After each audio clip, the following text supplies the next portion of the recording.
Well, hello everybody. Welcome back to the vlog here at Hidden Heights Farm. I'm Kevin, and it's a beautiful day here in Oklahoma. I got a lot of exciting things happening here around the farm, and I'm going to show you guys around a little bit today.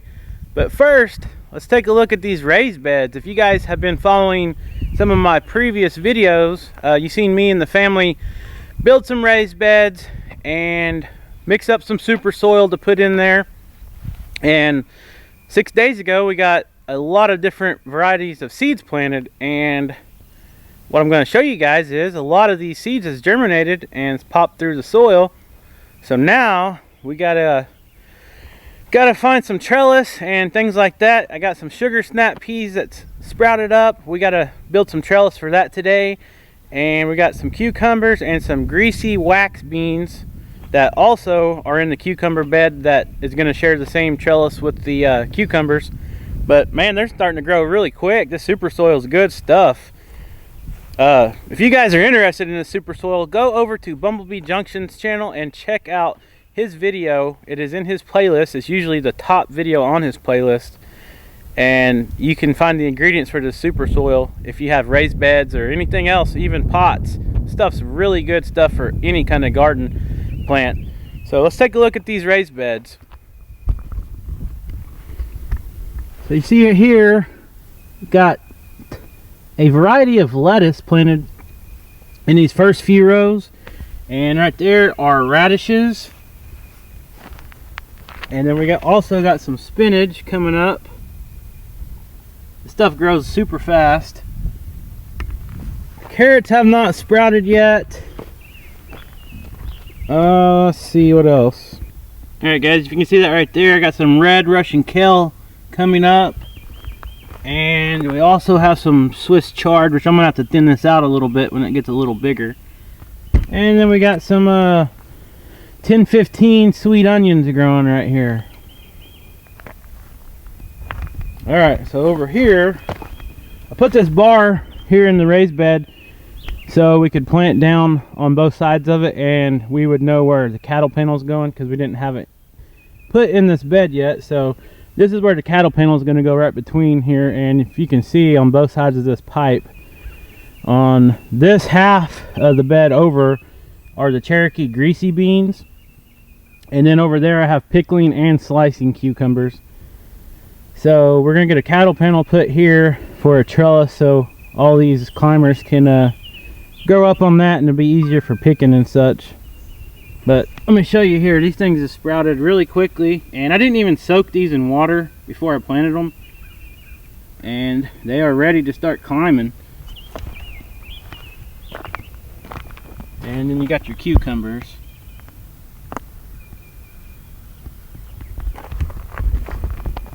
And in the bed behind me here, we have several different varieties of tomatoes. I still need to add a few more here on the end of the bed, but they're doing really well. They're liking the super soil mix. So we do plan to put the black landscape fabric down in between all these beds, and then put mulch down on top of that. But I ordered a drip line system, watering system for all these raised beds, and I want to get it all plumbed up and kind of hide it under the mulch. I'm not going to bury it in the ground because we'll disconnect it before the freezing temperatures come anyway. So I'm gonna just run it under the mulch, and then that way I can just blow it out with air at the end of the season and put what is on the raised beds up in the garden shed. So that's why I don't have the mulch down yet, and that's why it looks like it does. So let me show you this pepper bed now. Pepper plants are doing good. The seeds I started are not doing too great. I don't know what's going on with them, so I've got to make another trip to one of the stores to buy some pepper plants. We have a whole bed of well, our pepper bed is pretty much empty, so we got to get those started as well. And then right here behind me I have an empty bed. We are waiting for the strawberry plants that my dad ordered online to come in. We'll get them started, and I might take some transplants from my strawberry bed I have over in that stock tank and put in here. Man, these things, I'm going to walk over here and show you here in just a second. These strawberry plants are growing so tall. I've never actually seen them grow up so, tall. But let's go look at these little 4x4 beds real quick, and then I'll show you the strawberries. Alright guys, so here's this 4x4 bed I made, and one over there as well. And in here we have sugar snap peas, and as you can see I made 4 rows of the sugar snap peas. So I'm going to try to come up with some kind of a trellis. I think I'm going to use some old wire fencing that I got some leftovers of, but man, these things are starting to grow quickly too. Good looking little plants. They're ready to start climbing. And then of course over here we got our beets, and this needs to be thinned out as well.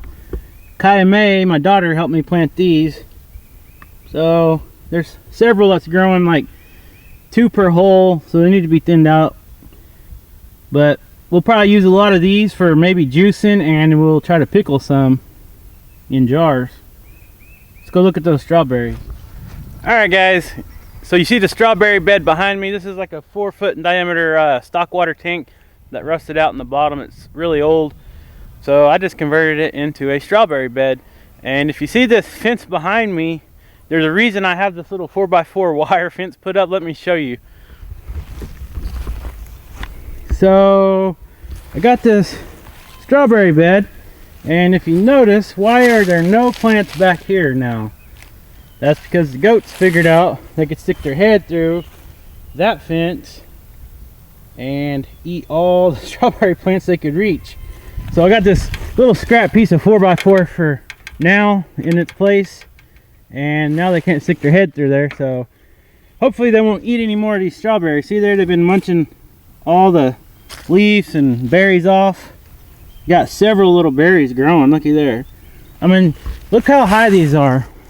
So the dirt level's like right here in the stock tank, and look how high the strawberry plants are. I don't know if that's normal or not. We've had strawberries in the past and they have never grown this tall. I'm thinking I need to thin them out and try to get some runners planted in the raised bed. These are Ozark variety, and it's got tons of berries on it already and tons of blooms just everywhere. It's amazing. And this is just native soil from our land. I have not added anything to this bed at all, so I'm really excited about the strawberries we're likely going to get this year. I do notice that some kind of bugs been eating on the leaves, but I'm not going to worry about that and add any chemicals or nothing. And of course I got to show you the bees. The bees are very active right now. We've been getting rain every few days, which is awesome as far as the trees and the wildflowers go.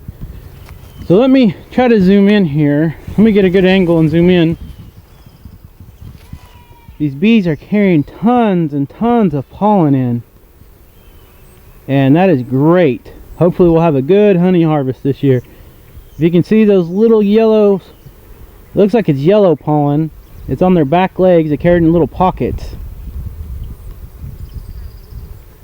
I mean, they're just coming in left and right with both sides filled with the yellow pollen. I'll have to look on the chart and see what yellow pollen comes from in this area.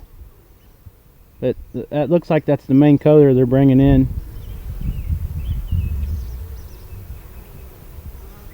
I might try to slow this video clip down so you guys can really see it good.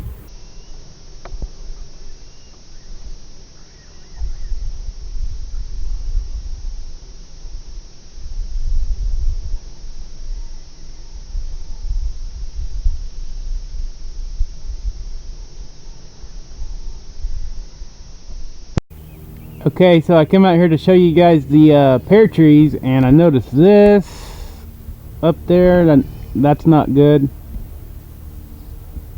The red wasps are starting to build a nest up there, which I don't usually kill the red wasp, but this could be a problem when we start harvesting the pears.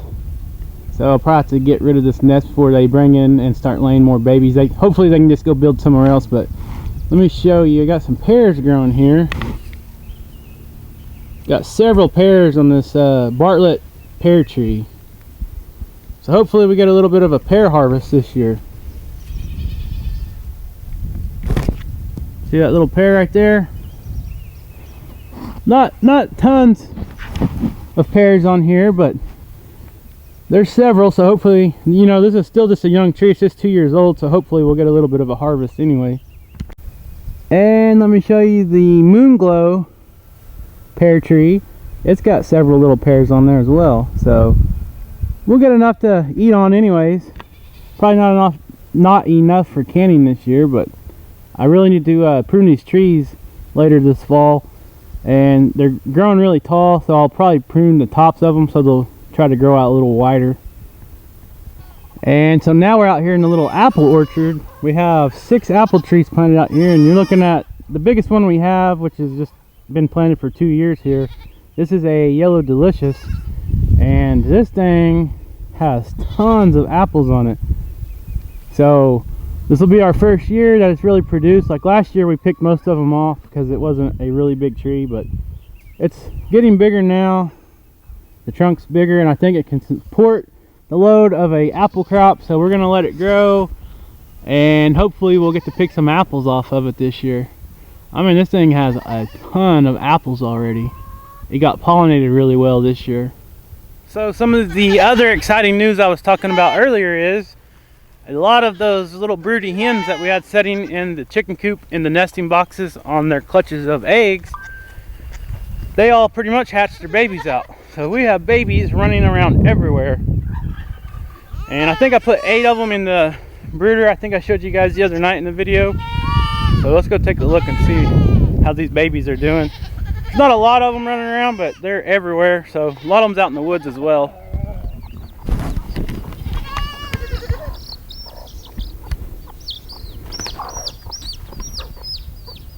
Yep, that mama didn't like that baby. She said, you're not my child, so get away from me.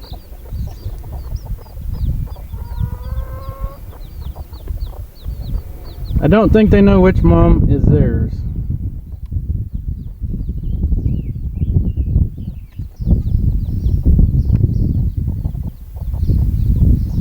Alright guys, so you see this rabbit hutch behind me here? This is what we usually raise our baby chicks in. And this year we're going to raise those baby chicks and the turkeys that we have hatched here on the farm. We're going to put a heat lamp in here in maybe a week or so. We'll have to see if they're all feathered out. As soon as they get feathered out, we'll put them out here in this rabbit hutch. I got 2 sections. So the chicks and turkeys will go on one end. And if you guys checked out the video that Dutch and I made the other night over at his place, if you guys aren't aware of him, Keeping It Dutch, go check him out. So I was over at Dutch's place, and we're going to do a little barter. I'm going to give him a turkey to butcher this fall. Well, I'm going to give it to him here pretty quick to butcher this fall. And he traded me 32 quail eggs that we put in the incubator. So the chicks and turkeys are going to go on one side, and the quail will go on the other side as soon as they hatch out and live in the brooder for a little bit to grow to size. So I just wanted to show you guys that. I know some of you were asking what we're going to do with all the chicks and the baby quail. Alright, looks like we have one more mama in the barn, and she is protecting her babies. Let's see what she's got under her, if she'll get up without biting our hand off. Nope, one little bitty banty baby. New life on the farm. So these chickens here are a cross between Old English and some game hens. So they're pretty protective moms. They're really mean as far as, you know, if you come out here, or if a little dog or the goats get around the babies, the moms will usually attack whatever's close. She doesn't even really like me getting close. She's very protective, and most of these little banty hens are. So that's why we try to let them get the broodiness out of them and hatch a few babies every year. So now they'll just go back to laying as soon as they get these babies raised. And just an update on the chicken nesting boxes. We were having problems with all the chickens getting in here, kicking out the shavings or nesting material, whether it be straw, hay, whatever. So what I did is add this piece of trim on the front, and ever since they have not kicked out any of the nesting material, and they quit laying on the ground and they only lay in their nesting box. So that worked really well. If you guys are having that problem, go check out that video I put. Shows you guys how to add this trim piece on there, which anybody can do it. It's nothing special, but I did make a video of me doing it, so it's really helped us here on the farm. Alright guys, we caught Bear taking a nap. I know everybody always wants to see how Bear's doing. He's doing great. We're making sure we don't have any ticks on him this year. So he's got the collar on. He's got the Serestro collar and the Brevecto chew. We gave him that a couple weeks ago. I made a video on that as well. So those two products worked very well for us last year. And as you know, if you've been following the channel, he did get tick fever, but he didn't get it until the end of January, which was really odd that there was even ticks out. The vet said that even if he got tick bit, maybe in the late fall, that the disease could lay dormant for a while and then eventually come out later. And that's what they think happened. The blood test came back positive for the tick fever, so he took 21 days of antibiotics. He wasn't himself. We took him in, got him tested, and before the test results came back, the vet went ahead and put him on the antibiotics just to be, you know, just in case it was the tick fever, he would already have a boost, because he wasn't doing well and we didn't want to lose him. So he took 21 days of antibiotics, 5 pills a day, and he fully recovered from it, and he's doing great. Aren't you, Bear? And the mama turkeys are still setting on their eggs.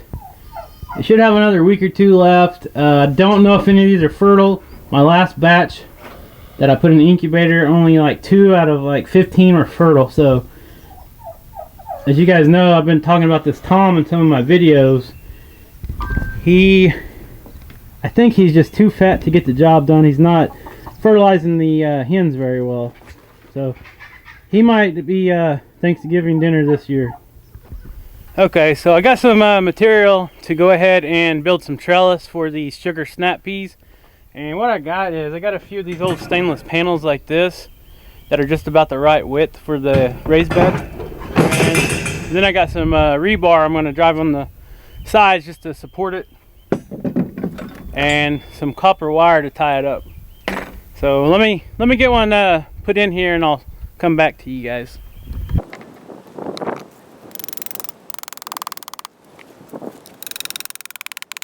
Okay guys, so I got the first panel put in this raised bed to use as a trellis for these sugar snap peas, and here's what they look like. It's just something simple that I had on hand. I didn't have to buy anything, and I got 2 of these panels, and then for the other 2 rows I'll just use this field wire I got here, just some old scrap wire. I'll cut it to length and drive the rebar and do the same thing just like I did on this panel. So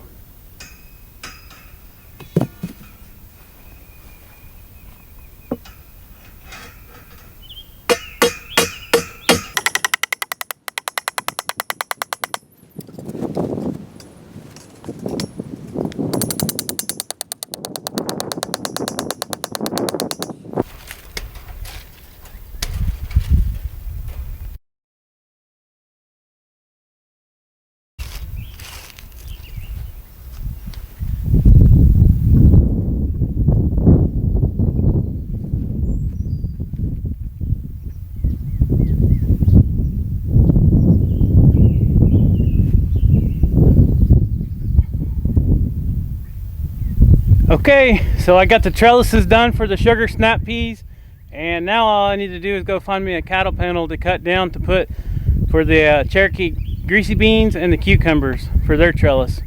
So let me show you guys this a little closer what I did. I ended up not putting a row of fence in between the 2 panels because I just didn't like the way it was going to be with the rebar and everything. So I just curled up some of this field wire, made a circle, and stuck 2 of them in there. Should be good enough for a trellis for little sugar snap peas. Okay guys, so that's pretty much it for today's video. Thank you guys for watching. Hopefully we'll get some new videos out this weekend as well. And hit that like button guys. If you're new to the channel, I ask you to please subscribe. And one final thing, thank you guys so much for helping me reach 3,000 subscribers. I know I picked up about 140 or 150 subscribers the other night just from being on Dutch's live stream over at his place there when he did his live stream on his channel. And for those of you that were watching that and are new to the channel and did subscribe to us, we appreciate that, and I thank you guys. So keep watching the videos and leave some comments guys, and we'll see you on the next one.